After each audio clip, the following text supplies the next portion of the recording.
നിങ്ങളുടെ ഇഷ്ട പരമ്പരകൾ എക്സ്ക്ലൂസീവായി സൺ നെക്സ്റ്റ് ആപ്പിലൂടെ തികച്ചും ഫ്രീ ആയി ഇപ്പോഴേ ആപ്പ് ഡൗൺലോഡ് ചെയ്യൂ.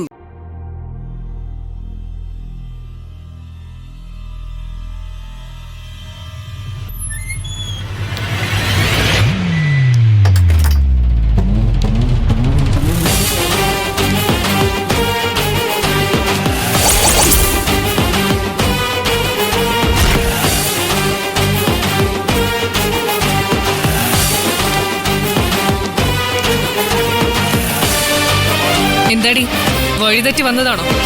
നിനക്ക് കാണേണ്ട ആള് ഈ മുറിയിലല്ല. എനിക്ക് കാണേണ്ട ആളുടെ മുന്നിൽ തന്നെയാ ഞാൻ വന്നു നിൽക്കുന്നത്. വഴിയൊട്ടും തെറ്റിയിട്ടൊന്നുമില്ല. അത് ശരി. അപ്പൊ നീ എന്നെ കാണാൻ തന്നെ വന്നതാണ്. എന്താ കാര്യം? നിങ്ങളെ കാണാൻ വരുന്നവരെല്ലാം നിങ്ങളുടെ മുന്നിൽ ഇങ്ങനെ നിന്നാണോ സംസാരിക്കുന്നത്? ആദ്യം ഞാനൊന്ന് ഇരിക്കട്ടെ.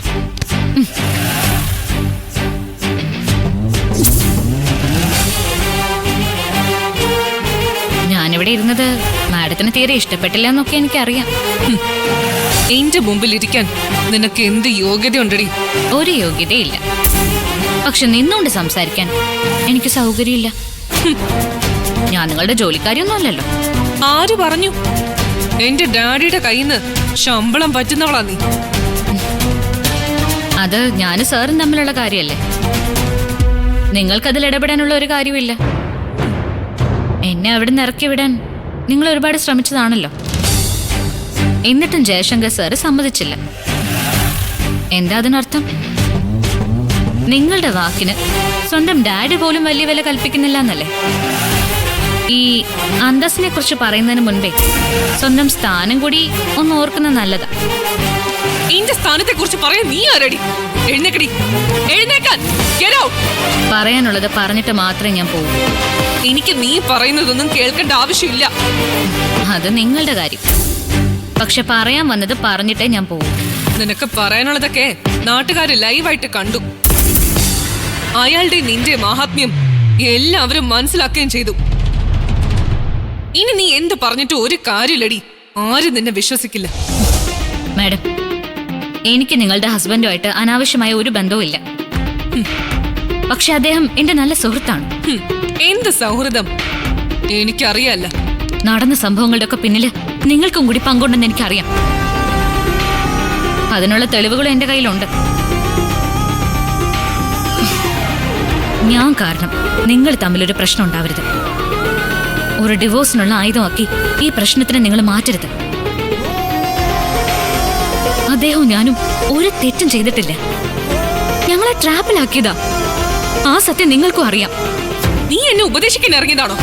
എനിക്ക് ഡിവോഴ്സ് ചെയ്യാൻ നിന്റെ സമ്മതം ആവശ്യമില്ല. മാഡത്തിന് ഉപദേശിക്കാൻ ഞാൻ ആളല്ല. വിവാഹ ദിവസം തന്നെ ഭർത്താവ് മരിച്ചുപോയൊരു പെണ്ണാ ഞാൻ. വിധവയായി പോയൊരു പെണ്ണിന്റെ ദുഃഖം എനിക്ക് നല്ലതുപോലെ അറിയാം. നിന്നെ പോലെ വിധവയാകാനല്ല, പിന്നാലെ നടക്കുന്ന എന്റെ ഭർത്താവിനെ ചവിട്ടി പുറത്താക്കാണ് ഞാൻ നോക്കുന്നത്. അതിന് എനിക്ക് ഈ കാരണം തന്നെ ധാരാളം. മാഡം, നിങ്ങളോട് ശ്രുതിമോളോടുള്ള ഡോക്ടറുടെ സ്നേഹം എനിക്ക് നന്നായിട്ട് അറിയാം. അദ്ദേഹത്തിന്റെ വാക്കുകളിൽ നിന്ന് പലപ്പോഴും ഞാൻ നിങ്ങളെ മനസ്സിലാക്കിയിട്ടുണ്ട്. ഒരു ഭാര്യ എന്ന നിലയിൽ നിങ്ങളെ ഇപ്പോഴും അദ്ദേഹം സ്നേഹിക്കാൻ ബഹുമാനിക്കുകയും ചെയ്യുന്നുണ്ട്. അയാളുടെ സ്നേഹവും ബഹുമാനം ആർക്ക് വേണം? ഞാൻ മാഡത്തിനോട് റിക്വസ്റ്റ് ചെയ്യാനാണ് വന്നത്.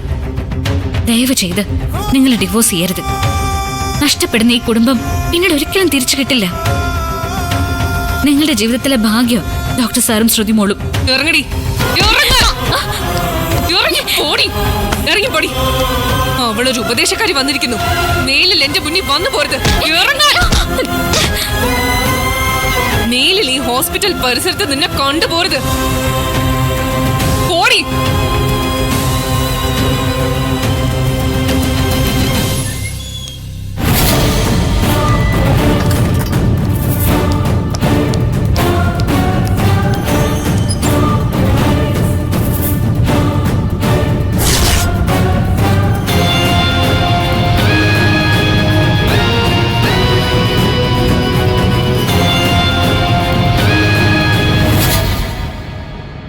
മുത്തശ്ശ,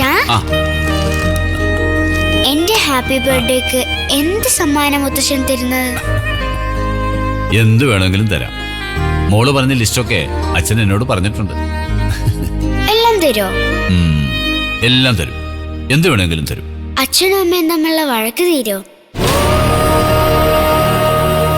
എന്നാ അത് മതി എനിക്കുള്ള ഗിഫ്റ്റ് ആയിട്ട്.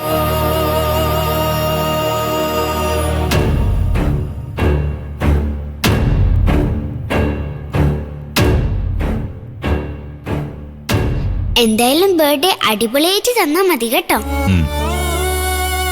പിന്നെ ബർത്ത്ഡേക്ക് ദേവിയാനൊക്കെ വേണം കേട്ടോ. താങ്ക് യു മുത്തശ്ശ.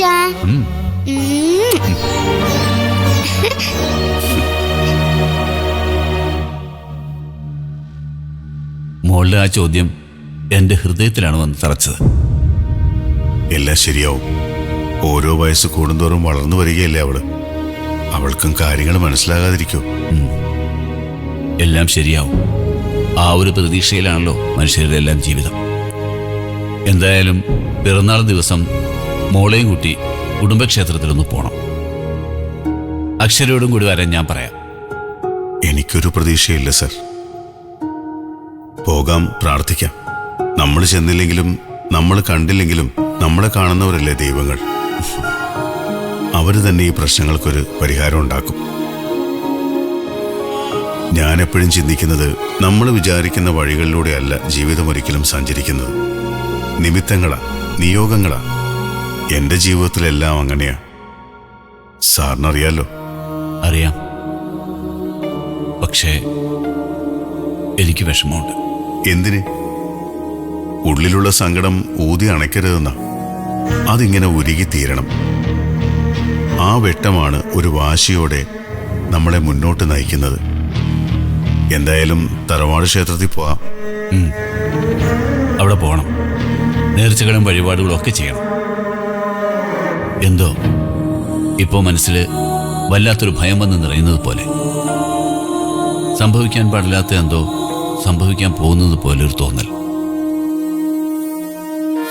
നമ്മൾ ഒട്ടും വിചാരിക്കാത്ത ഒരാൾ നമ്മുടെ വീടിൻ്റെയും മനസ്സിൻ്റെയൊക്കെ വാതിൽ ചവിട്ടി തുറന്ന് അകത്തേക്ക് കയറി വരുന്നത് പോലൊരു തോന്നൽ. അതാരായിരിക്കും? അറിയില്ല. ഓരോ വളവിലും ഓരോ അപകടം പതിയിരിക്കുന്നതെന്നല്ലേ ജീവിതവും അതുപോലെ തന്നെ. എന്തായാലും പിറന്നാൾ ദിവസം അച്ഛനും മോളും തറവാട് ക്ഷേത്ര ദർശനം മുടക്കണ്ട. സാറ് വരുന്നില്ലേ? നോക്കാം. മോളെയും കൊണ്ട് ഞാൻ പോവാം. അതോർത്ത് സാറ് വിഷമിക്കണ്ട. അക്ഷരയോട് സാറ് സംസാരിച്ചാൽ മതി.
എന്താ പേടിച്ചു പോയി?